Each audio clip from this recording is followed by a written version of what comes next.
Hey everyone, tonight we begin not on a battlefield, but in a locked infirmary deep inside a Nazi camp. Here, the air reeks of sweat and chemicals, and freedom has already been stripped away. You've heard of the gas chambers, the mass graves, the horrors of Auschwitz, but the truth. Some prisoners were chosen for something even more nightmarish, to become human test tubes for the Reich's miracle drug, methamphetamine. This isn't just another story of World War II.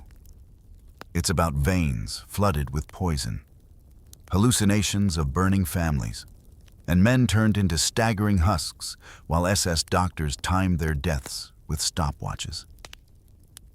It's the betrayal of science, survival reduced to an experiment, and human dignity crushed under the weight of cruelty masquerading as progress. If exposing the darkest corners of history helps you see the past with sharper eyes, please like and subscribe. And tell me in the comments, where are you watching from? And what moment in your life has felt like a battle you weren't sure you'd survive? Now, draw the curtains, steady your breath, and step with me into the lab where death didn't come by bullet, but by injection. You find yourself in a space that attempts to mimic sterility, yet fails profoundly. The air is thick, an unsettling blend of antiseptic and the raw, metallic tang of fear. This isn't the crude, muddy brutality of the campyard, nor the chilling finality of the gas chambers. No, this is different. This is a clinic, they call it. A sterile facade designed to mask an even deeper depravity. Along the stark white walls, you see them. Dozens of glass syringes, perfectly aligned, glinting under the dim, bare bulbs that hum overhead. Each one is a silent promise of a waking nightmare, filled with a substance called Pervitin, the Reich's supposed miracle drug. Your stomach clenches, a constant, gnawing emptiness that has been your companion for what feels like an eternity. Your bones ache from the perpetual cold, a cold that seeps into your very marrow. You are tied to a hard, wooden chair, the ropes biting into your already chafed wrists and ankles, ensuring that escape is not merely improbable, but impossible, around you. Other prisoners sit in similar confinement, their faces gaunt, eyes wide with a shared, unspoken terror. You gaze at the murky vials lined up on a metal cart, the liquid inside swirling like a captive storm. It seems innocuous enough, a pale yellow or clear liquid, but you know its true nature. A tall SS guard, his uniform immaculately pressed despite the grime of the camp, approaches. A cruel smirk plays on his lips, a chilling contrast to the calculated precision of his movements. He pauses before you, his gaze cold and assessing, a predator observing its prey. "Today," he says, his voice devoid of warmth, a chilling whisper that cuts through the silence. "Today, you'll serve the Reich's great science." Each word is a hammer blow, sealing your fate.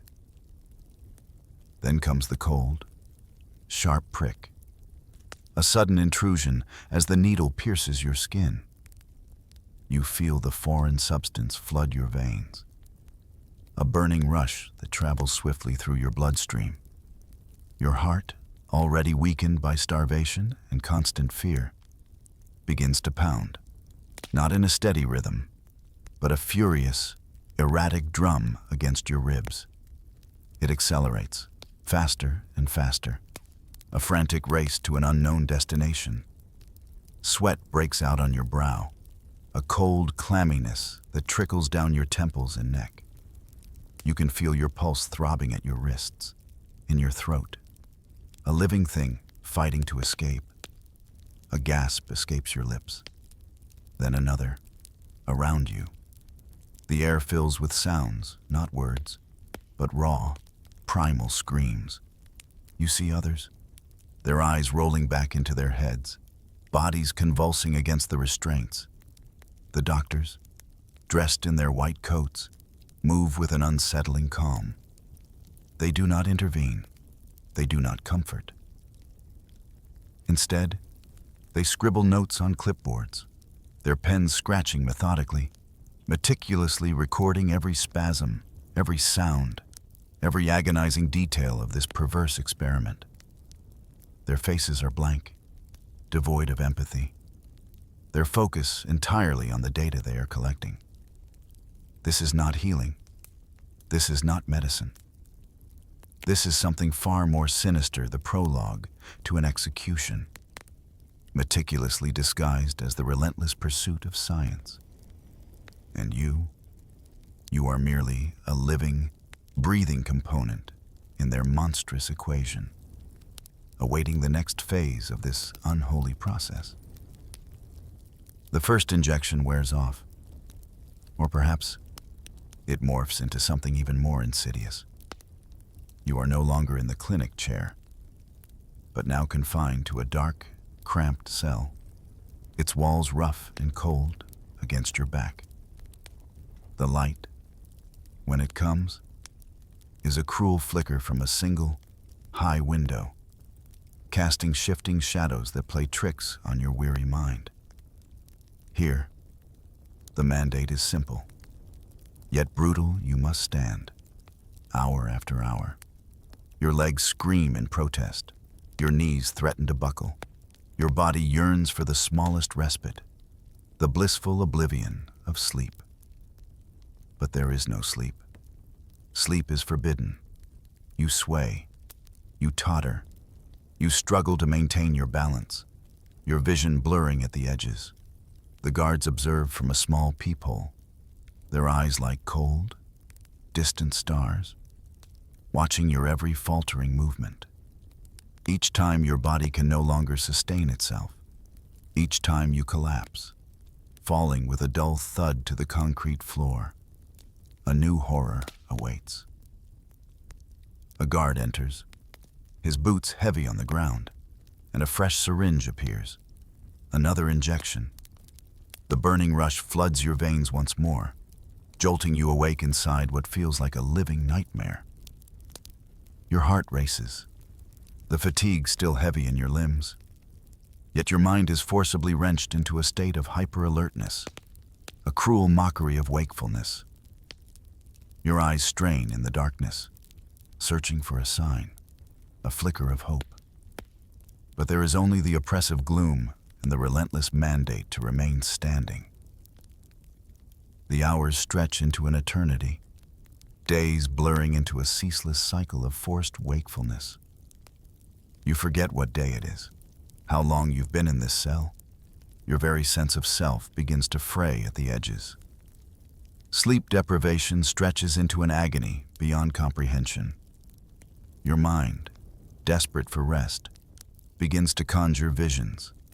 At first, they are fleeting, shadowy figures, whispers at the edge of your hearing. Then, they grow more vivid, more terrifying. You see your family, their faces clear as day, but they are engulfed in flames, their silent screams echoing in the cavern of your skull.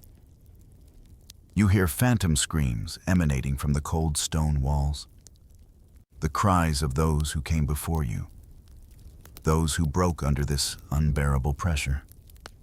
These are not dreams. They are waking nightmares, indistinguishable from reality. The line between what is real and what is hallucination dissolves, leaving you adrift in a sea of terror. Driven to the brink of madness, some prisoners, you hear later, clawed at their own skin, tearing at their flesh, in a desperate attempt to escape the torment within. Others, in a horrifying display of self-destruction, smash their heads against the unyielding stone walls, seeking any form of oblivion, any release from the relentless torment. You watch yourself in your mind's eye, your own hands trembling, your eyes darting, your breath coming in ragged gasps. The SS officers, those architects of your suffering, observe all of this with a chilling detachment. They sit behind their desks, clipboards in hand, meticulously recording every twitch, every shriek, every act of desperation. To them, this is not human suffering.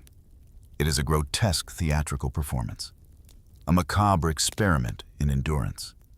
And you are simply a subject, an unwilling actor on their stage of cruelty. Your humanity is systematically stripped away, piece by agonizing piece, under the cold, unfeeling gaze of your captors. The confinement of the cell, as horrifying as it was only a prelude. The experiment soon transcended the clinical environment, spilling out into the harsh reality of the campyard. It began to feel less like a scientific endeavor and more like a series of sadistic games, a macabre circus designed for the entertainment and data collection of your tormentors. One morning, under a sky that seemed perpetually gray, you and others who had endured the Pervitin injections were herded together. Your bodies, already ravaged by starvation and the chemical onslaught, felt like husks, barely obeying the commands of your fractured mind. Yet, another dose of the drug coursed through your veins, a cruel spark that ignited a frantic, unnatural energy within you, pushing your body beyond its breaking point. You were then driven into laps around the vast, muddy yard, a makeshift racetrack of despair. The ground was uneven, pocked with frozen divots in colder months, or churned into thick mud during the rains. Each step was a monumental effort, your feet dragging, your lungs burning with every gasping breath. But the running was not enough. To increase the load, the SS guards, their faces contorted in expressions of amusement and cold observation, ordered you to haul heavy sandbags. These weren't mere sacks. They weighed approximately 88 pounds each, a crushing burden for bodies already stripped to skin and bone. You hoisted the coarse canvas over your shoulders, the weight digging into your flesh, threatening to pull you down with every stumbling stride. As you moved, or rather, staggered, the guards barked orders, forcing you to chant empty, hollow slogans of the Reich, their words a mocking counterpoint to your inner torment. Heil Victory, they demanded. Long live the Führer. Your voice, when it emerged, was a rasp, barely audible above the relentless pounding of your own heart. Your mind, already a swirling kaleidoscope of hallucinations and exhaustion, struggled to form coherent thoughts. The drug pushed you forward, an invisible force compelling your weakened muscles. But it was a fleeting, destructive energy. Collapse was not an option. It was a failure with dire consequences. If your legs gave out, if the weight became too much, a heavy boot would immediately connect with your ribs, sending a searing pain through your emaciated frame.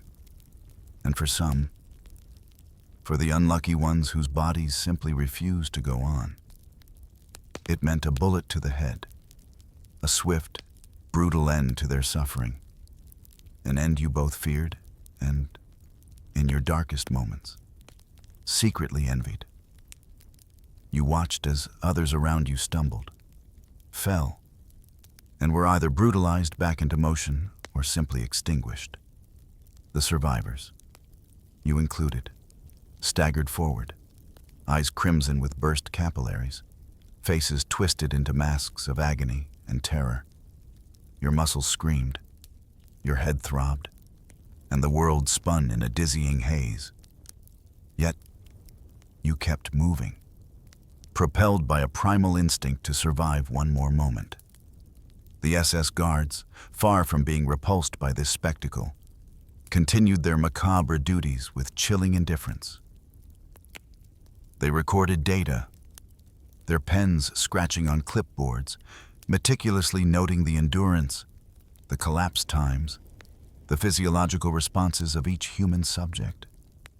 They laughed, their callous guffaws echoing across the desolate yard, treating this human suffering as if they were observing a bizarre circus act, a grotesque form of entertainment, rather than the systematic destruction of human lives. Even amidst the daily grind of forced labor and chemical torment, there was another, more insidious layer of dread that permeated the camp's existence: the selections. These were not random acts of violence, but coldly calculated assessments. A brutal form of triage that determined who would live a little longer and who would be condemned to immediate oblivion.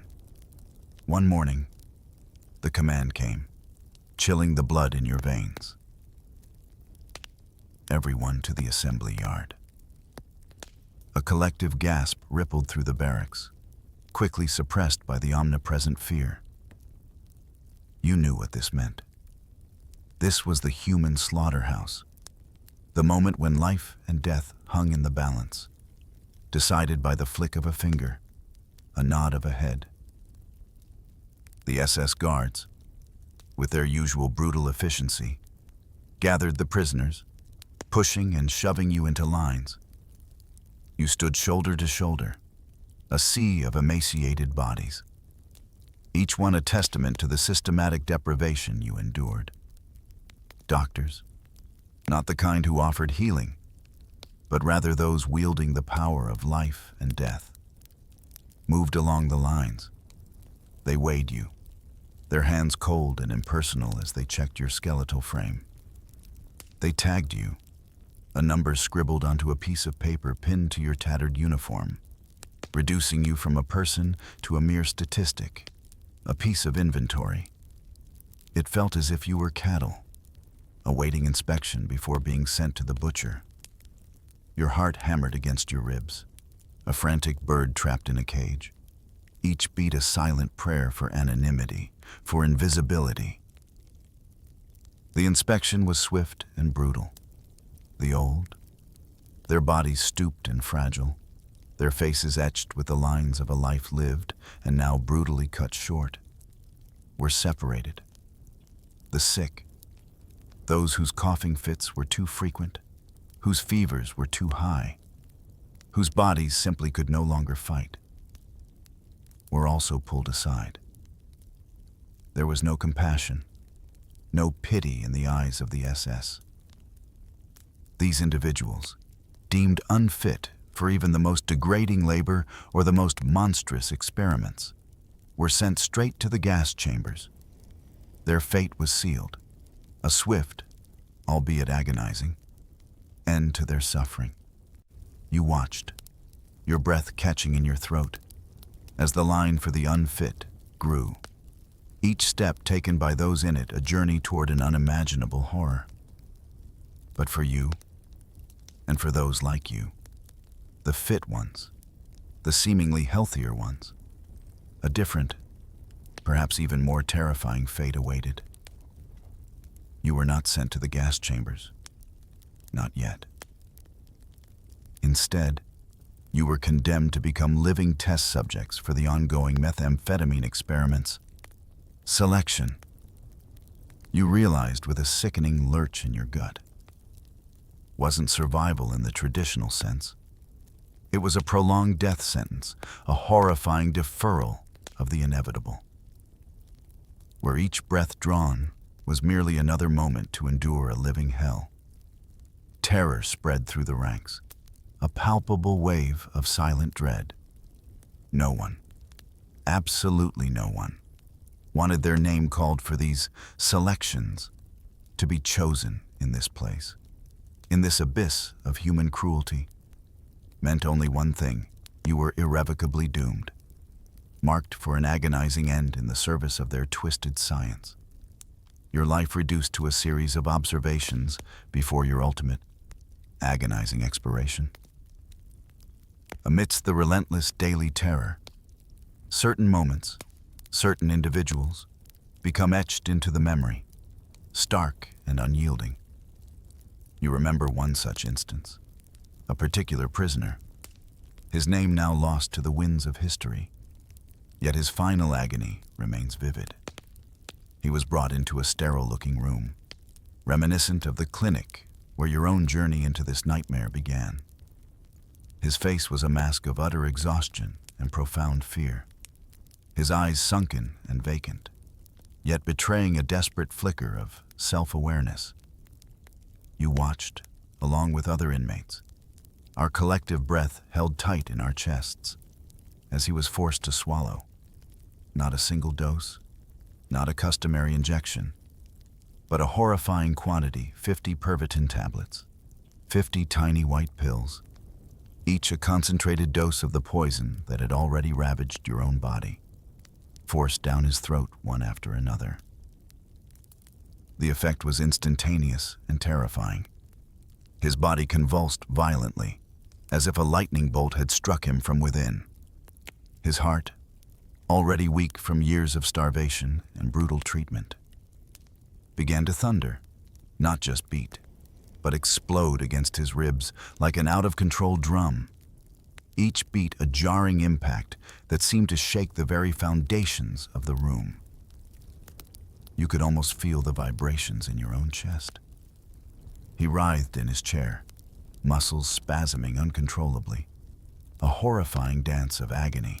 His eyes rolled back, revealing only the whites, and a guttural moan, half choke, half scream, escaped his lips.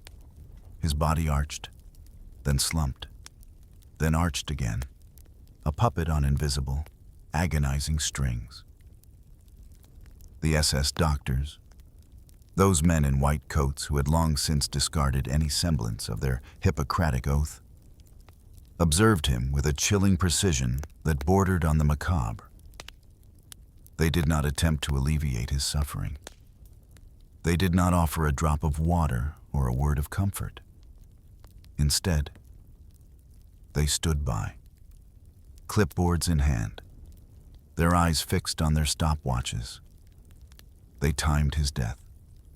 Every spasm, every shudder, every agonizing twitch was meticulously noted, categorized, and recorded.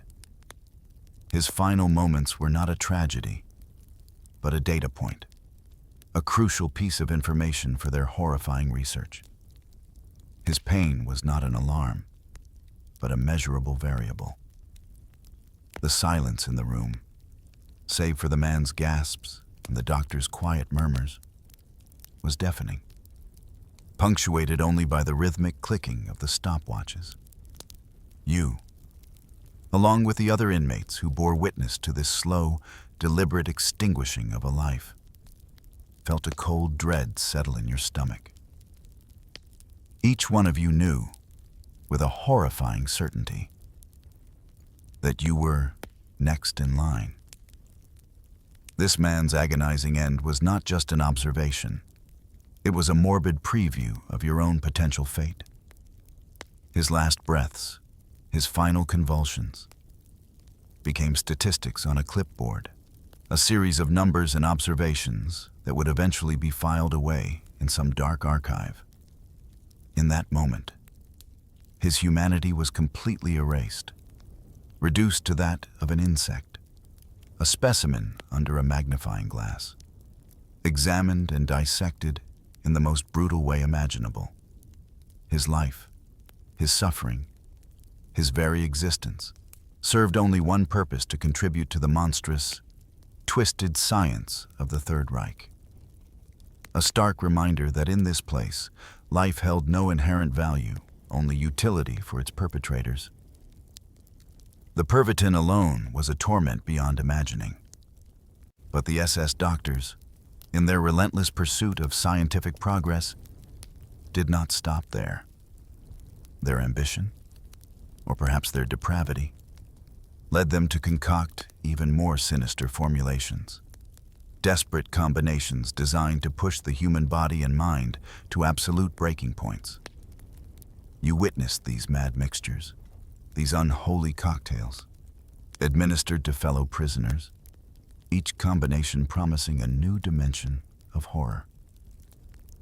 One of the most common and devastating mixtures was Pervitin combined with alcohol. The result was not intoxication in the traditional sense, but something far more disturbing. The prisoners became like hollowed-out automatons, shambling across the campyard like zombies. Their movements were erratic, their eyes glazed over, devoid of any spark of recognition or humanity.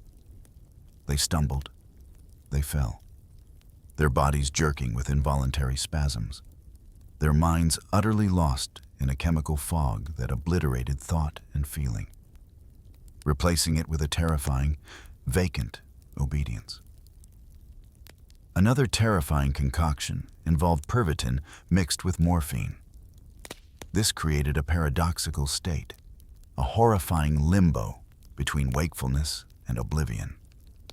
The men would become half awake, half comatose wrecks, trapped in a twilight world.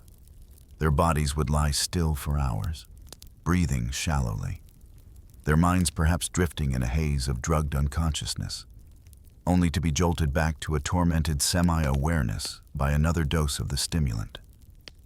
They were neither truly alive nor truly dead, their existence reduced to a miserable, fluctuating state of chemical imbalance.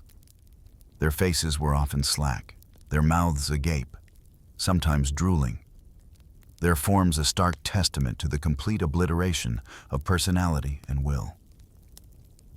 And then there was the systematic sleep deprivation, often combined with these potent drugs.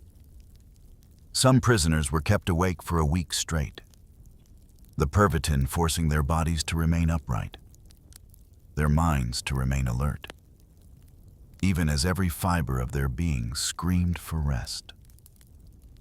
The effects were devastating.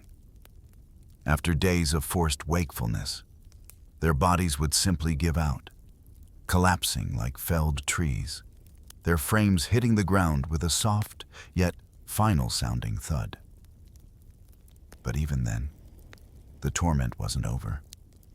Some would regain a terrifying, manic energy, their laughter echoing hollowly through the barracks, a sound devoid of joy, filled instead with a desperate, hysterical edge. You would hear stories of men giggling manically, their eyes wild and unfocused, only to suddenly begin vomiting blood, their internal systems ravaged by the chemical assault and the relentless exhaustion. The outcomes of these mad mixtures were tragically predictable. For those subjected to these extreme experiments, the end was always the same: 100% death, or permanent, irreversible ruin.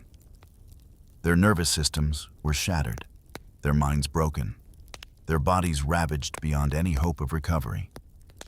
Yet, in their warped worldview, the SS doctors meticulously documented these agonizing results, labeling them as scientific progress. Each death, each permanent disability, was simply another data point, another step forward in their dark, perverse research. To them, the suffering was irrelevant. Only the results mattered. You witnessed this utter disregard for human life, this cold, clinical path to destruction, knowing that each new mixture, each new experiment, brought you closer to the same inevitable fate. A fate determined by men who saw you not as a human being, but as a dispensable tool for their monstrous ambitions. The rhythm of existence within the camp, for those designated as test subjects, was governed by a relentless, suffocating fear. It was not merely the fear of the gas chambers or the brutal physical labor, but a more insidious terror, the constant dread of being summoned. Each morning, as the weak light of dawn barely pierced the barracks, you awoke with a jolt, your heart leaping into your throat, listening intently for the sound of boots, for the shouted name, for the command that would separate you from the relative safety of the collective. This daily anticipation, this perpetual state of heightened anxiety, gnawed at your soul. A constant, dull ache that overshadowed every other sensation. Your body, even without the immediate effects of an injection, became a testament to this torment. Your eyes, once bright and full of life, were now hollow and deeply sunken, shadowed by perpetual exhaustion and the terror that resided within. Your hands, once capable and steady, trembled incessantly, a nervous tremor that was beyond your control, a physical manifestation of your shattered nervous system. Every movement was slow, deliberate, as if your limbs were no longer entirely your own. Your skin, stretched taut over your skeletal frame, was pale and clammy, cold to the touch. You were a walking ghost, haunted by the specter of the next experiment, the next dose of poison. Sleep, which should have been a refuge, became yet another source of dread. You longed for it, craved it with every fiber of your being. But it was a dangerous luxury. To fall into a deep slumber meant risking another injection, a rude awakening that would plunge you back into the waking nightmare of forced wakefulness or chemical torment. So, you slept fitfully, if at all, your mind racing, your senses alert to the smallest sound, prepared to be roused at any moment for another round of their twisted science. The exhaustion was profound, a heavy cloak that draped itself over your every thought and action. Yet sleep remained elusive, tainted by the memory of previous awakenings.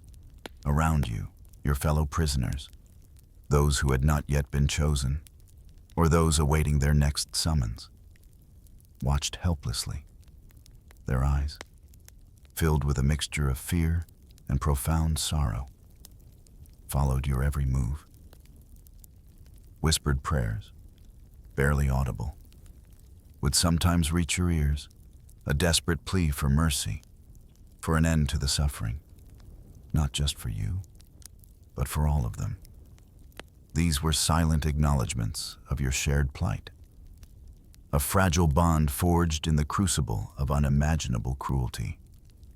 Some, in a desperate attempt to delay the inevitable, would feign illness, hoping that a fever or a persistent cough might spare them from the next round of experiments. But you knew, deep down, that such strategies were futile. In this death camp, in this place where humanity had been utterly discarded, no one, absolutely no one, escaped their grim, predetermined fate. Each day was merely a countdown, a slow, agonizing march toward an end that was always just beyond the horizon, yet ever present in your mind. Amidst the open brutality and overt experimentation, there was another layer to the SS doctor's perverse agenda, meticulous, almost obsessive documentation. To them, you and your fellow prisoners were not merely living beings. You were living medical data. Every heartbeat, every labored breath, every convulsion, every agonizing scream was meticulously logged, transcribed into sterile reports. The SS doctors, with their chilling detachment, treated each of you as a walking, breathing data point, a source of information to be extracted, categorized, and analyzed. They charted your weight loss, the changes in your pulse rate, the duration of your forced wakefulness, the precise time of your collapse, and ultimately, the moment of your death. Every detail, no matter how minute, was deemed significant. These reports were not simply kept within the confines of the camp's infirmary. They were funneled directly to the highest echelons of the Wehrmacht and SS High Command, to the architects of the war machine, to those who sought to weaponize every aspect of human endurance. The findings, derived from your suffering, were intended to inform military strategy, to create a super soldier, an unfeeling machine capable of endless vigilance and tireless combat. The suffering inflicted upon you was not merely gratuitous. It had a perverse, calculated purpose in their monstrous scheme. You were a footnote in their grim ledger of destruction, your agony serving a greater, horrific ambition. As the war inevitably drew to a close, and the Allied forces closed in, the true scale of these atrocities began to emerge. With the fall of the Third Reich, the victorious Americans and Soviets launched a frantic scramble, their goal to seize these very secret files, the meticulous records of unspeakable human experimentation. Operation Paperclip and similar covert efforts saw teams scouring ruined buildings, interrogating captured personnel, desperate to get their hands on this invaluable, albeit morally tainted, data. The information, garnered through such horrific means, was considered a prize, a trove of knowledge that could potentially give them an edge in the unfolding Cold War. What happened next is a quiet, unsettling twist in the tapestry of history. While some of the more overtly barbaric details were suppressed or hidden, certain aspects of the data, the physiological responses, the endurance statistics, were quietly, almost imperceptibly, reused in modern pharmacology. The very drugs that contributed to your agony, or the scientific principles gleaned from your torment, found their way into legitimate research, into the development of stimulants and other compounds. The shadow of the death camps, the blood of its victims, subtly, insidiously, tainted humanity's broader scientific endeavors. The pursuit of knowledge, in this instance, had been built on a foundation of unimaginable suffering, leaving an indelible stain on the very fabric of human science. A chilling legacy that persists in the quiet corners of pharmaceutical research and military applications, echoing the screams that were once meticulously recorded. For most who endured the horrors of the meth experiments, the ultimate release came not with liberation, but with death.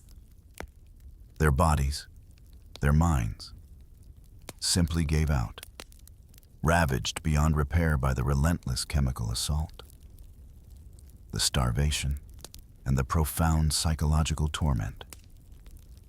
Their names are lost to time, their stories swallowed by the vast, anonymous statistics of the Holocaust.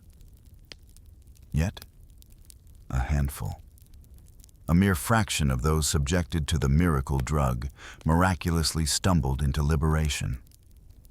They emerged from the gates of hell, not triumphant, but broken, their spirits shattered, their bodies ravaged, walking specters of their former selves.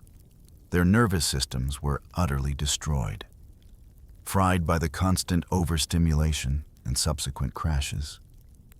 They suffered from uncontrollable tremors, persistent insomnia, debilitating anxiety, and a host of other neurological disorders that would haunt them for the rest of their shortened lives. Beyond the physical damage, many were addicted to the very substance that had been forced upon them, a cruel irony that bound them to their tormentors even after the chains were broken. The drug had rewired their brains, creating a dependency that recovery, for many, seemed an impossible dream. They carried the chemical scars deep within their biology, a permanent reminder of their time as human test tubes. One survivor, his voice a ghost from the past, once recalled, "Years after the war, I don't remember Liberation Day, not the joy or the relief. I only remember my heart exploding from meth." This poignant statement encapsulates the profound and lasting trauma. For him, the end of the war was not a moment of freedom, but merely a continuation of his internal agony, a heart still racing from phantom doses, a mind still trapped in the chemical haze. The physical liberation was a hollow victory when the mind and body remained enslaved by the after effects of their captivity. The memories, the horrific visions, the physical sensations of the drug became their new prison, a cell from which there was no escape. The weight of these memories, the unbearable burden of what they had witnessed and endured, proved too heavy for many. A tragic number of these survivors, having escaped the gas chambers and the laboratories, chose to end their own lives in the years following the war, unable to reconcile the horrors of their past with the fragile promise of a future. They sought the only true peace they believed was available to them: their personal tragedies, each a universe of pain and suffering, were often buried beneath cold statistics. Another line in the medical records, another entry in the long list of post-war casualties. But behind each number, you must remember, was a life shattered, a human spirit irrevocably broken, a story of profound suffering that echoes silently through the quiet halls of history. A testament to the fact that some wounds, especially those inflicted by such deliberate cruelty, never truly heal. The story of Pervitin, the Reich's miracle drug, does not end with the fall of the Nazi regime. Its influence, its dark legacy, lingered, twisting into new forms, finding new applications long after the death camps were liberated. Pervitin itself did not vanish into obscurity. It lived on, albeit often under different names, as a potent post-war stimulant. Its chemical structure, its ability to suppress fatigue and enhance performance, was too useful to simply discard. The shadow of its origin might have been hidden, but the drug itself continued its insidious journey through the decades. Quietly, away from public scrutiny, militaries worldwide began to investigate and test its effects, or the effects of similar compounds, on their own troops. The desire for a soldier who could fight longer, remain vigilant for days without sleep, or push through the fog of exhaustion, was a powerful motivator. The very data gathered from the suffering of prisoners in Nazi labs, or at least the knowledge that such effects were possible, informed these clandestine programs. The ethical boundaries, so brutally crossed in the camps, were once again blurred, stretched, and sometimes outright ignored in the name of national security or military advantage. The ghost of Nazi science, the echoes of your own torment, continued to shape the direction of military pharmacology, an unsettling truth hidden in plain sight. This raises a profound and disturbing ethical question, one that continues to resonate. Can science, true progress, ever truly be built upon a foundation of such unspeakable atrocities? Can knowledge gained through the deliberate dehumanization and torture of human beings ever be considered untainted, worthy of pursuit or application? The very act of utilizing such data, even in different contexts, carries with it the moral stain of its origins. It creates a chilling precedent, a quiet normalization of the idea that the ends might sometimes justify the most barbaric means. The Nazi crimes were not entirely buried with the collapse of the Third Reich. They echo, subtly yet persistently, in modern research, in the quiet development of performance-enhancing drugs, in the discussions around human limits and how to push them. The nameless victims of these experiments, those whose lives were reduced to data points and whose agonies fueled a twisted scientific quest, remain largely unremembered by the broader world. Their faces, their stories, are lost, absorbed into the chilling efficiency of the Reich's documentation. Pervitin and the dark science it represented didn't just kill in the death camps. It left a lasting, indelible stain on the entire endeavor of human science. A constant, silent reminder of the profound dangers when ethical boundaries are not merely crossed, but utterly annihilated in the relentless, unfeeling pursuit of knowledge. You might imagine a scene of stark, unyielding evil.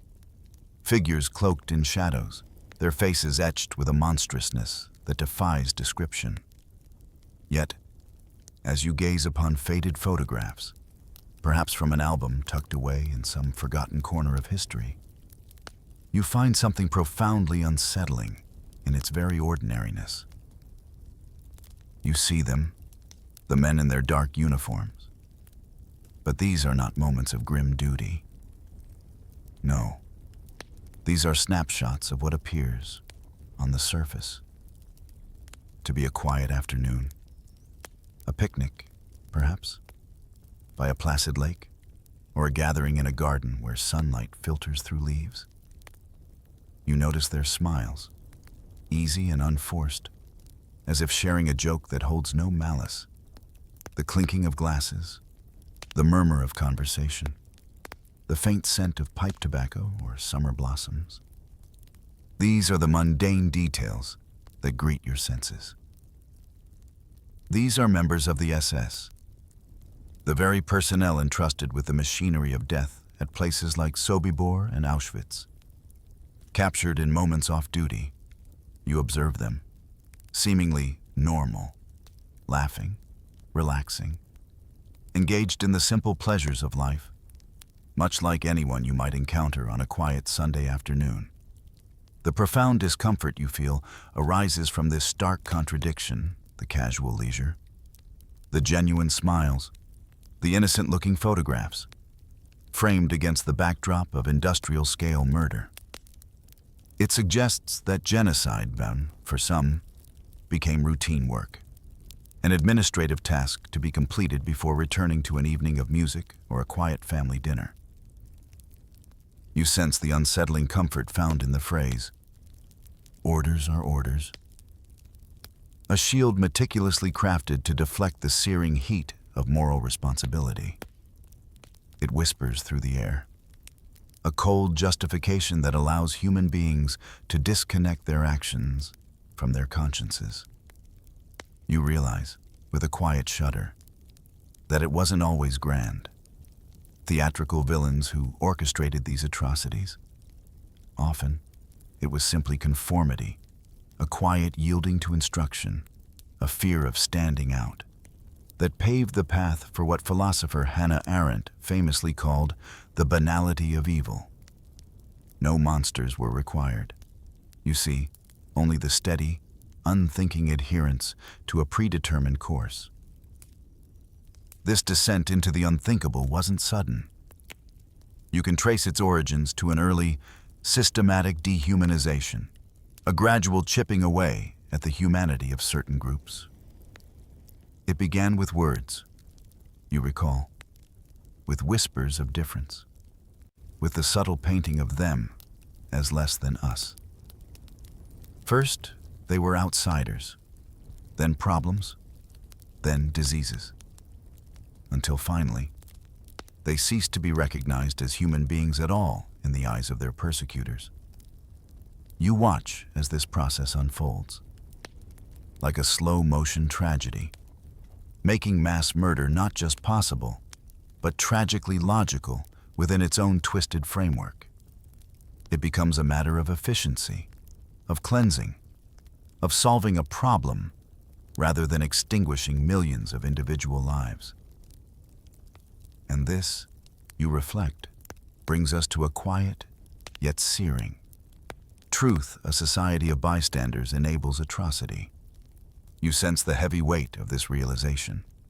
It's not just the active perpetrators, but the silent majority, the ones who avert their gaze, who choose not to question, who prioritize their own comfort or safety over intervention. You imagine their quiet complicity, the rustling of newspapers, the turned backs, the hushed conversations that failed to translate into action. Each flicker of indifference, each moment of silence, contributed to the horrifying momentum. It's a somber lesson. You feel that echoes softly through the corridors of time, reminding us of the profound power of collective inaction. You understand that the responsibility, in its quietest form, settles on us all to listen, to witness, and to never, ever look away.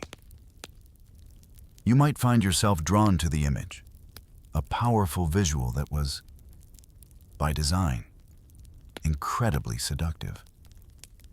Imagine the crispness of the black uniform, the sharp lines, the gleaming silver insignia that catches the light. You can almost feel the weight of the heavy wool, the polished leather of the boots.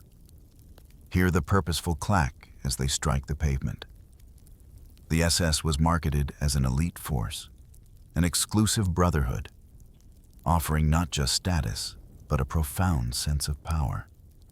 It was an image of discipline, strength, and unwavering purpose, a stark contrast to the economic uncertainty and societal upheaval that lingered in the air of post-World War I Germany. You observe how this carefully crafted facade, shimmering with prestige, beckoned to young men seeking a place, a meaning, in a world that often felt devoid of both. Consider the story of Harry Seidel, a young man, perhaps not so different from many others of his generation. You imagine him, impressionable and yearning. As he first encounters the vision of these men, he is dazzled. You feel, by the sheer image, the undeniable prestige. He sees not only the sharp uniforms, but the air of authority, the respectful nods, the quiet deference that follows these individuals wherever they go. In a society grappling with the aftershocks of a devastating war and a crippling economic crisis, the hyperinflation, the breadlines, the desperate scramble for work, the SS offered a perceived escape. It funneled countless youths, desperate for stability and a sense of direction, into its ranks. You can almost taste the desperation in the air, the gnawing hunger for a future, any future, that seemed to offer a measure of security. For these young men, often adrift and lacking opportunity, the combination of weapons and authority presented a uniquely seductive pathway to belonging. You might envision the feeling of a cold, solid rifle in your hands, the weight of a pistol at your hip, and the sudden, exhilarating rush of knowing you held power. Power that could enforce, power that could command. This physical manifestation of authority, coupled with the camaraderie of the group, forged a powerful bond.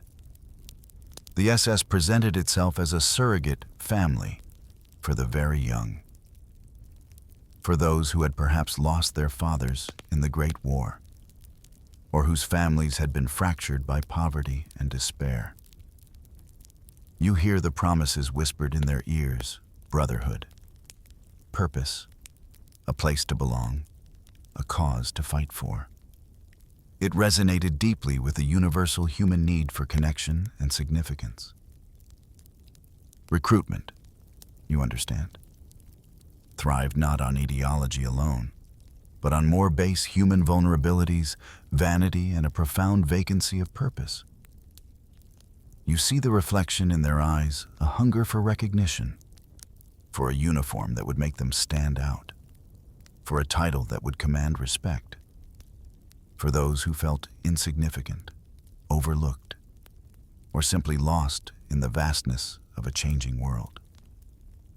The SS offered an identity, a clearly defined role within a powerful, ascendant movement.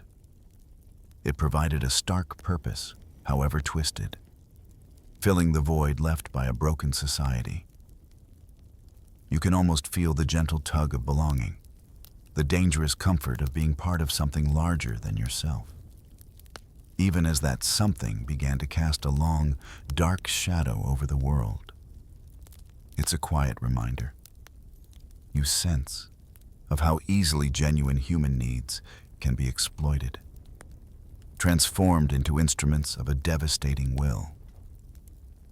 You step, in your mind's eye, into a grim and foreboding landscape, the very air thick with a sense of dread. This is Dachau, you observe, a name that echoes with a chilling significance.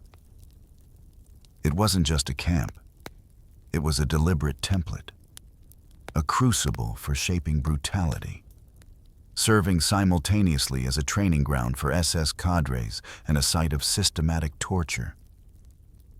You can almost feel the cold, damp stone of the barracks, hear the sharp, barking commands that echo across the parade grounds. Here, the targets of the regime's hatred were brought together: communists, the Romani and Sinti people, homosexuals, Jews, and any dissenters who dared to question the tightening grip of control. You sense the arbitrary nature of the suffering, the broad brushstrokes of a regime intent on silencing any voice that differed from its own. Within these stark walls, a horrifying curriculum was enacted.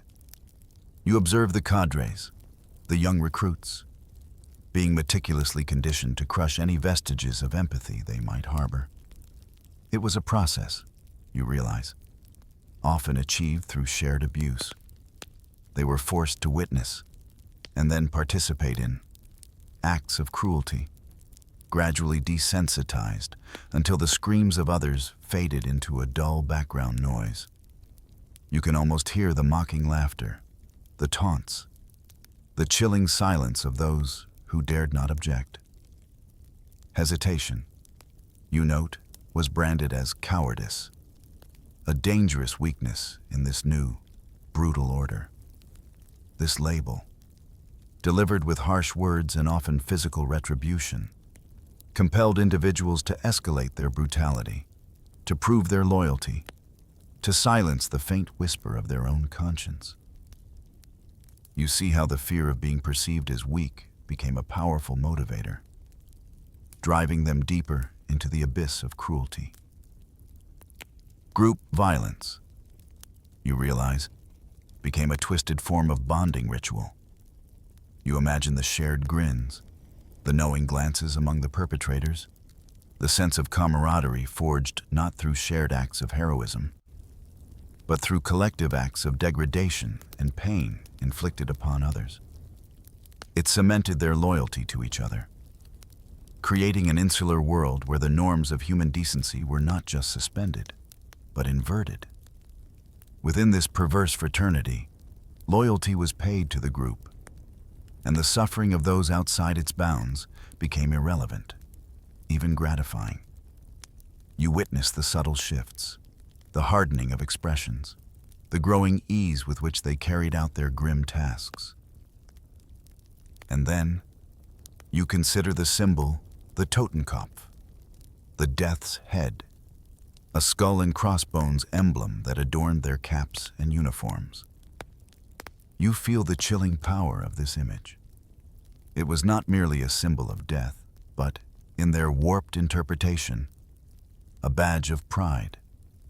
Cruelty, you understand, was not a regrettable necessity.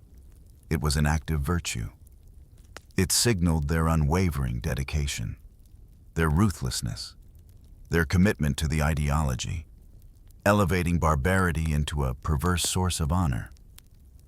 You trace the insidious progression from fear to participation, from participation to acceptance, and finally, from acceptance to a grim pride in their own capacity for destruction. It's a quiet, harrowing journey, you observe, demonstrating the terrifying efficiency with which human compassion can be systematically dismantled and replaced by something utterly cold and without mercy. You sense the long shadow this process casts, a testament to the fragility of empathy when confronted with such calculated, sustained pressure. As you cast your gaze across the map of Europe after 1939, you perceive a chilling transformation. a creeping darkness begins to spread, like an ink stain across the continent. With the advent of war, the regime's control expanded, and with it, the scope of its persecution. Mass arrests and deportations swept across occupied Europe, a grim tide washing over villages and cities alike. You hear the distant rumble of train cars, the hurried shouts in the night, the wrenching cries of families torn apart. This was not a localized phenomenon. It was a vast, coordinated effort. Camps began to multiply, you note, their numbers growing exponentially, weaving a sprawling, continent-wide network of oppression and death. Each new conquest brought new populations under its dominion, and new requirements for control and containment. The purpose of these camps, you realize, underwent a profound and chilling shift. Initially, they served as prisons for political opponents. But as the war intensified, a colder, more utilitarian function emerged: slave labor. You envision vast factories, mines, and construction sites. Their workforces comprised of the emaciated bodies of prisoners, forced to toil under brutal conditions. Their very lives, their physical strength, became a resource to be exploited, feeding the insatiable maw of the war economy. You feel the weight of this exploitation, the quiet despair of those whose humanity was stripped away, leaving only their capacity for labor. Auschwitz, a name that resonates with profound sorrow, serves as a stark example of this evolution. You trace its grim progression from an initial military barracks. It metastasized, growing organically into a complex, sprawling death machine. What began as a detention center for Polish political prisoners gradually transformed, adding new sections, expanding its reach, until it became the most notorious of all extermination sites. You see the barracks multiply, the fences stretch, the gas chambers rise. Each new structure a testament to an ever-deepening depravity. It wasn't a static entity, but a living, growing organism designed for death. Across Europe, you tally the numbers, a staggering thought: over 1,000 main and subcamps. A vast archipelago of suffering, designed to imprison and, ultimately, to eliminate the national enemy. You feel the crushing weight of such a system, the sheer scale of its reach, locking in millions behind barbed wire and watchful eyes. Each camp, whether large or small, played its part in this vast, horrifying tapestry. And what connected these disparate nodes of suffering? A chillingly efficient bureaucracy and a vast network of railway lines. You visualize the endless trains, snaking across the landscape, carrying their human cargo towards an unimaginable fate. The meticulously kept schedules, the dispatch orders, the detailed ledgers, all elements of a cold, impersonal system designed to transport, to process, and ultimately, to destroy. Bureaucracy, you realize, became the invisible thread that knit together this continent-wide killing system, making the unthinkable possible through the guise of administrative efficiency. You sense the quiet hum of this machinery of death, a chilling testament to humanity's capacity for organized cruelty. You recall the summer of 1941 when the world held its breath as Operation Barbarossa roared to life. This was the invasion of the Soviet Union, a vast and brutal undertaking that marked a bloody turning point in the regime's genocidal ambitions. With the push eastward, a new, more immediate, and horrifying phase of mass murder began. You witness, in your mind's eye, the deployment of the Einsatzgruppen, mobile killing squads that swept through towns and villages in the wake of the advancing army. Their mission was clear and terrible: to systematically liquidate perceived enemies behind the front lines. In the first 6 months alone, you sense the unfathomable scale of their cruelty. Over 1 million lives extinguished, often by bullets, in forests and ravines, erased from existence with chilling efficiency. Among the many sights of unspeakable horror, Babin Yar stands as a stark and devastating testament. You imagine the ravine near Kiev, a natural landscape transformed into a mass grave. In just 2 horrifying days, you realize approximately 30,000 Jewish men, women, and children were systematically rounded up, marched to this desolate place, and shot. You hear the distant echoes of their last moments, the quiet despair, the brutal finality. It was an act of concentrated, unimaginable horror. The sheer volume of lives extinguished in such a compressed time frame, leaving an indelible scar upon the earth and upon the conscience of humanity. As you ponder the perpetrators, you discern a grim pattern of coping: the relentless brutality, the intimate nature of the killings, even for those indoctrinated in cruelty, took a psychological toll. You might imagine the bitter taste of schnapps, the acrid smoke of cigarettes, the desperate attempts to numb the senses with alcohol. Dark humor, crude and unsettling, became another shield, a perverse way to distance themselves from the monstrous reality of their actions. They told grim jokes. You sense, laughed at unspeakable things, anything to maintain the illusion of control, to push the horror of their deeds to the periphery of their minds. Yet, despite these crude mechanisms, you observe a chilling realization dawning upon the regime. The method of execution: mass shootings, proved to be both inefficient and, disturbingly, traumatizing for the shooters themselves. You hear the cold, detached analysis: bullets were costly, time-consuming, and the psychological impact on the men, while perhaps ignored for a time, eventually began to manifest in various forms of breakdown and reluctance. This was not a moral awakening, you understand, but a logistical problem, a matter of operational effectiveness. The solution was not to cease the killing, but to find a faster, more manageable method, one that would spare the perpetrators the perceived inconvenience of direct engagement. This cold, calculating assessment, you realize, led to the horrifying pivot, the turn toward a more industrialized form of death gas. It was a dark, chilling evolution, driven not by a glimmer of humanity, but by a chilling quest for greater, more impersonal efficiency in mass murder.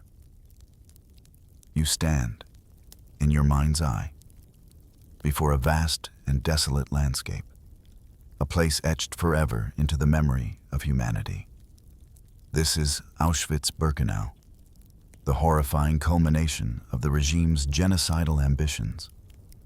Built from 1941 onward, you behold the immense scale, the bleak, sprawling barracks, the watchtowers casting long shadows over the flat, open fields.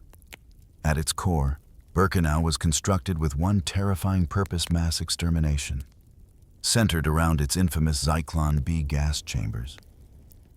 You sense the profound silence that hangs heavy in the air, a quiet dread that permeates every brick, every strand of barbed wire.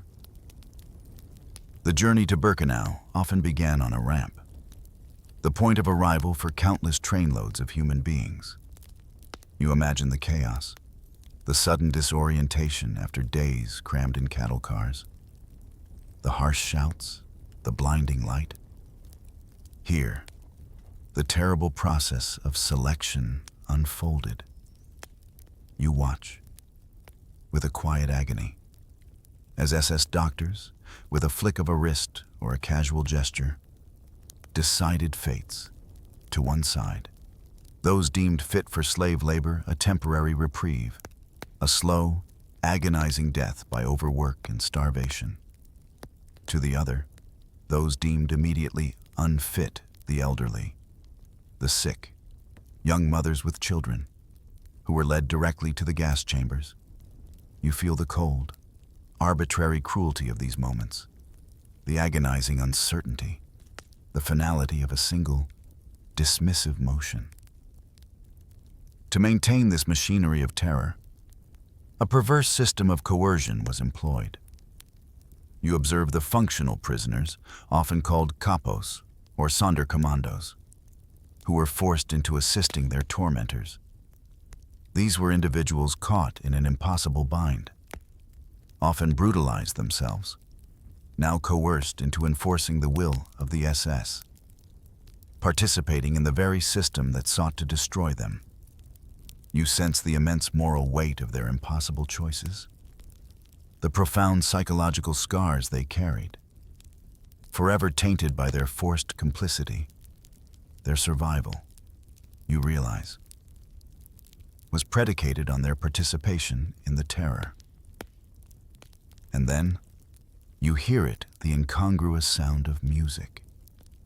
The Auschwitz Orchestra, comprised of prisoner musicians, would play marches as work columns departed for their grueling shifts and returned exhausted to the camp. You feel the chilling contrast, the bizarre juxtaposition of artistic expression against the backdrop of unimaginable suffering. This was not for entertainment, you understand, but a cruel mockery, a rhythm imposed upon the routines of forced labor and death. For the musicians, it was a survival calculus, a momentary reprieve, a terrifying privilege that set them apart, yet bound them inexorably to the horror. Within the camp, a ruthless hierarchy was established, deliberately weaponizing scarcity and fear. You perceive the constant struggle for the smallest morsel of food, the thinnest blanket, the most meager advantage. Prisoners were pitted against each other, their humanity further eroded by the desperate fight for survival. Hope and despair were manipulated with chilling precision, used as tools to control, to break the will, to ensure compliance. You see how every workflow, every single aspect of daily life within the camp, was meticulously optimized around one central, horrifying purpose: death. From the arrival of the trains to the meticulous accounting of possessions, every step was a component in this vast, impersonal system of extermination. You sense the cold, mechanical hum of this machinery, a stark testament to humanity's capacity for organized, industrialized cruelty, all focused on the eradication of human life. You turn your attention now to another, equally chilling chapter, a focused and brutal phase known as Action Reinhardt.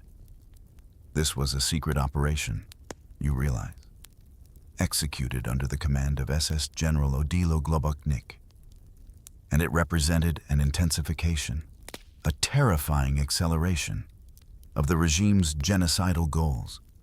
Its primary purpose was absolute extermination. You whisper the names of the three main camps at its heart: Belzec, Sobibor, and Treblinka. Unlike Auschwitz, these were not designed with the pretense of slave labor. There were no factories, no long work shifts, no gradual wasting away. At these sites, you understand, arrival equaled death. From the moment the train stopped, the horrifying machinery of destruction was set in motion, with no pretense of selection or reprieve. Within a mere 21 months, between 1942 and 1943, Action Reinhardt accounted for the murder of approximately 1.8 million people, almost exclusively Jews, primarily from Poland. You try to grasp the enormity of this number, the sheer volume of lives extinguished in such a compressed time frame, a figure that continues to echo through the corridors of history. You imagine the relentless arrival of the trains, the terror of disembarking, the immediate ushering into the gas chambers, the quiet, horrifying efficiency of a system designed for nothing less than complete annihilation. Amidst this overwhelming darkness, flickers of desperate courage illuminated the landscape. You recall the Warsaw Ghetto, a vast, walled-off section of the city where over 400,000 Jews had been confined. In 1943, facing the final liquidation of the ghetto, a small, ill-equipped group of Jewish fighters launched a doomed, yet iconic, uprising. You sense their defiant spirit, their decision to resist against impossible odds, to choose how they would die. You can almost smell the smoke, hear the distant gunfire, feel the quiet resolve of those who refuse to go quietly. Though ultimately crushed, their resistance became a powerful symbol, a testament to the indomitable human spirit. These acts of desperate agency were not isolated incidents. You note the revolts that occurred at Treblinka and Sobibor, death camps designed for immediate mass murder. These were uprisings born of unimaginable desperation, moments when prisoners, knowing their fate was sealed, chose to fight back, to destroy elements of the killing machinery, and to make a desperate dash for freedom.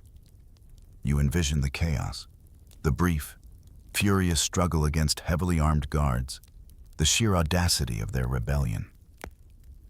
Many perished, but some, miraculously, escaped, carrying their stories, their testimonies, out into the world.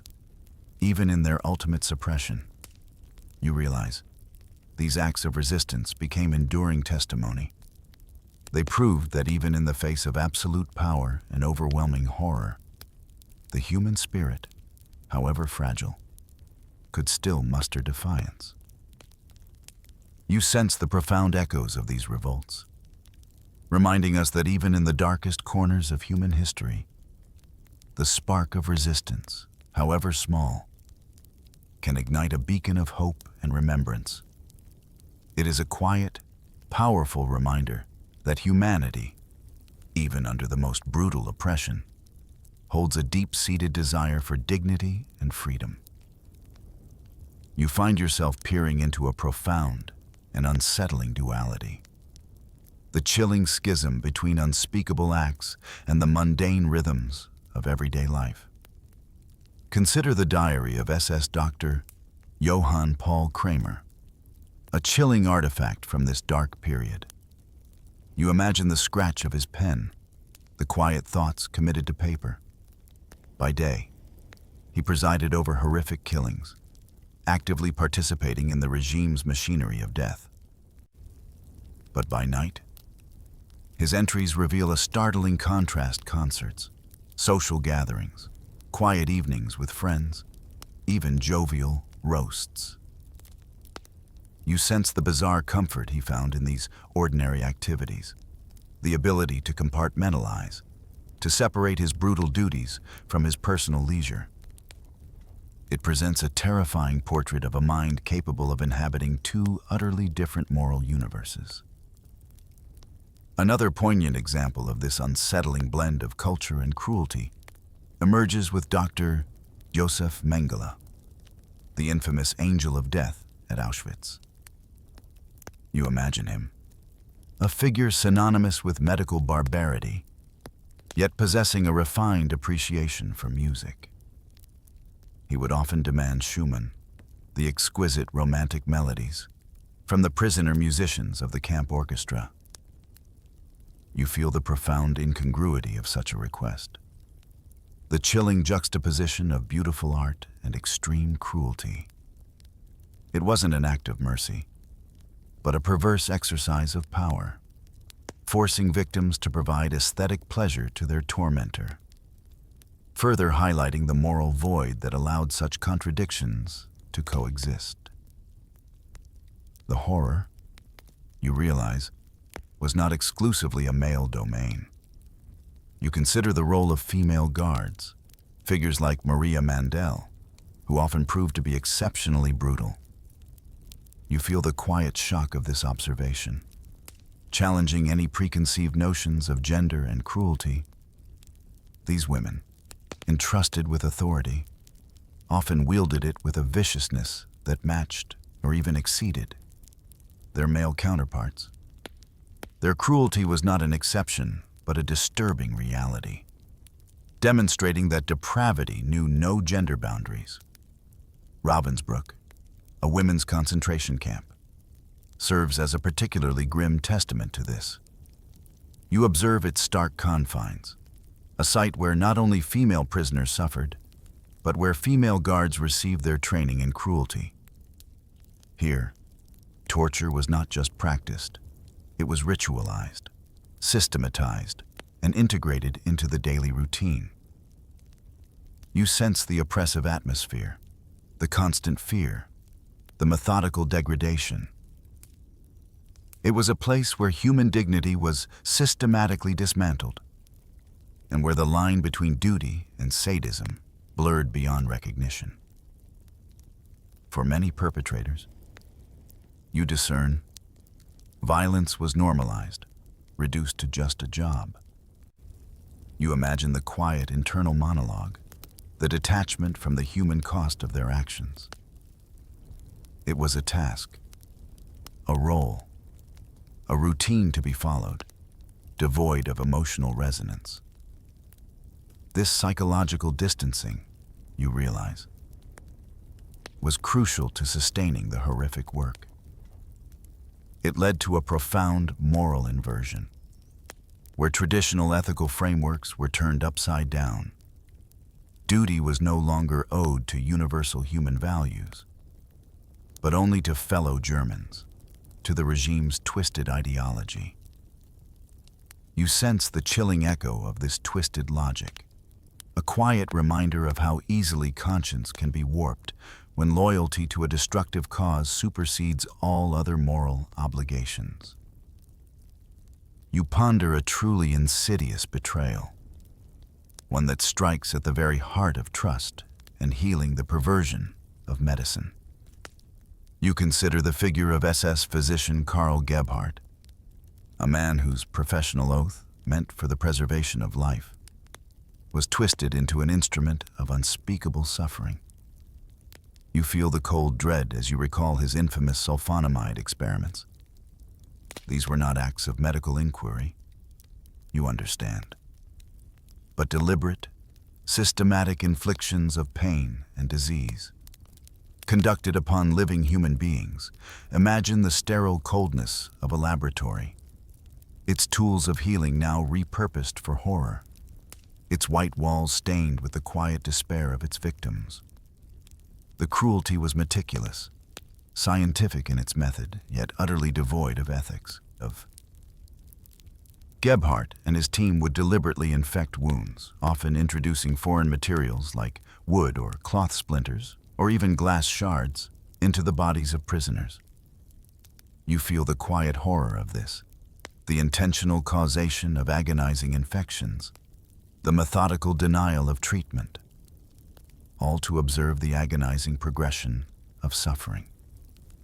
It was a grotesque parody of research, a calculated infliction of agony designed not to alleviate suffering, but to document it, to witness its ravages.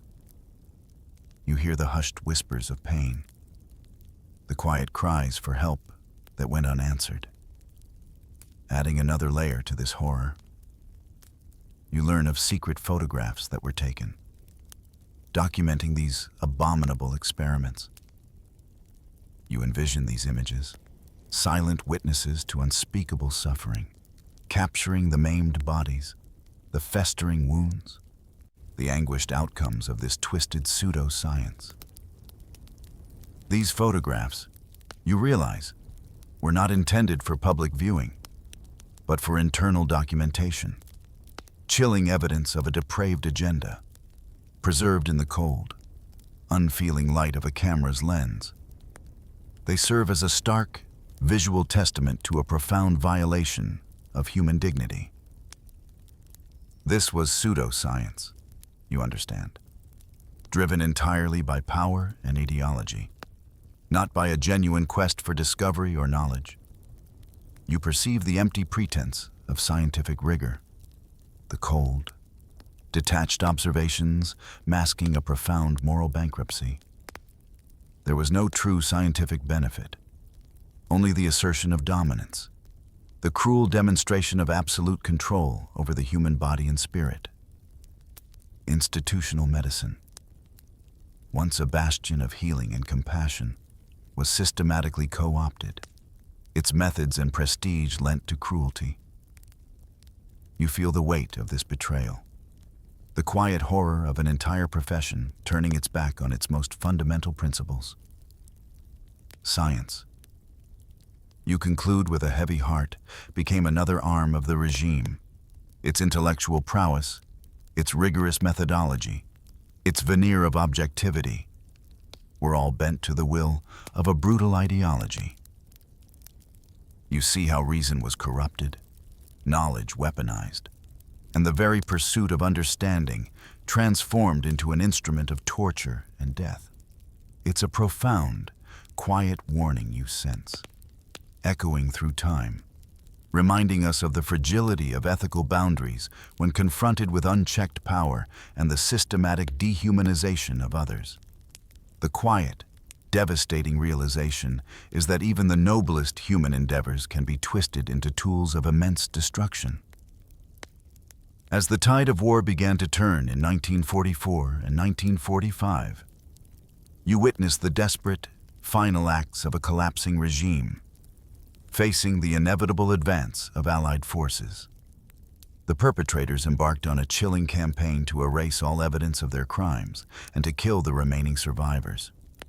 These were the death marches, forced evacuations from concentration camps in the East, driving prisoners westward through the bitter cold, often on foot, with little food or water. You imagine the frozen earth beneath their weary feet, the biting wind, the constant threat of a bullet for those who faltered. It was a final, cruel attempt to conceal the truth, a last, agonizing infliction of suffering upon those who had already endured so much. One name that resonates with the horror of this endgame is Bergen-Belsen. You recall its grim reality, a camp liberated by British forces in April 1945, revealing a scene of unimaginable devastation. Tens of thousands of unburied bodies lay scattered, victims of starvation, typhus, and other diseases that had ravaged the overcrowded, unsanitary conditions. You sense the overwhelming stench, the cries of the dying, the profound silence of those who had already succumbed. It was a scene that shocked the world, a stark testament to the depths of human cruelty and the sheer scale of the suffering that had been inflicted. Amidst the chaos and devastation of liberation, voices began to emerge, fragile yet powerful, to bear witness. You hear the story of Anita Lasker, a cellist and survivor of Auschwitz and Bergen-Belsen, who spoke on the BBC almost immediately after her liberation.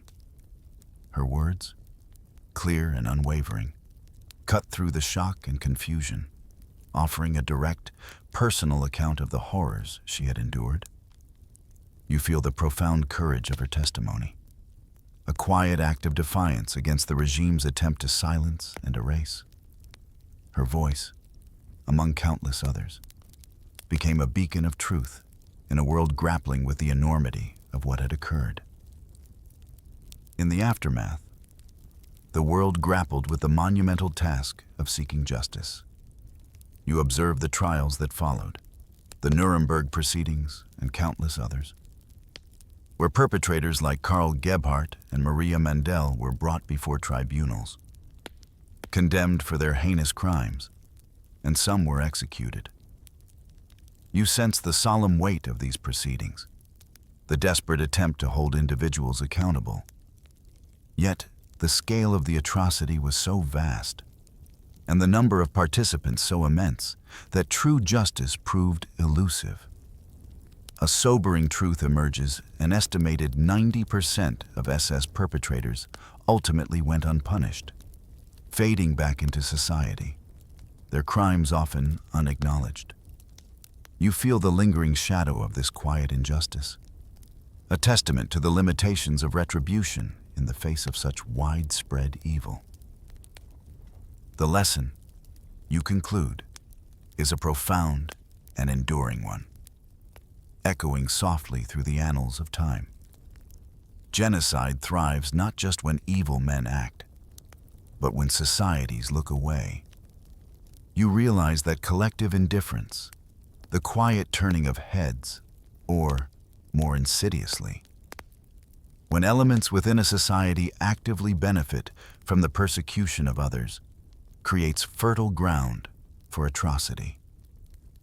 It is a quiet, yet powerful call to remembrance, a solemn injunction to never forget, to remain vigilant, and to continually challenge the quiet complicity that can allow such darkness to take root. You sense the fragility of peace, the constant need for empathy, and the enduring responsibility we carry to speak out against injustice, ensuring that such a tragedy is never allowed to unfold again. Let this quiet reflection settle with you, a gentle reminder of the lessons that history, in its quiet wisdom, forever imparts.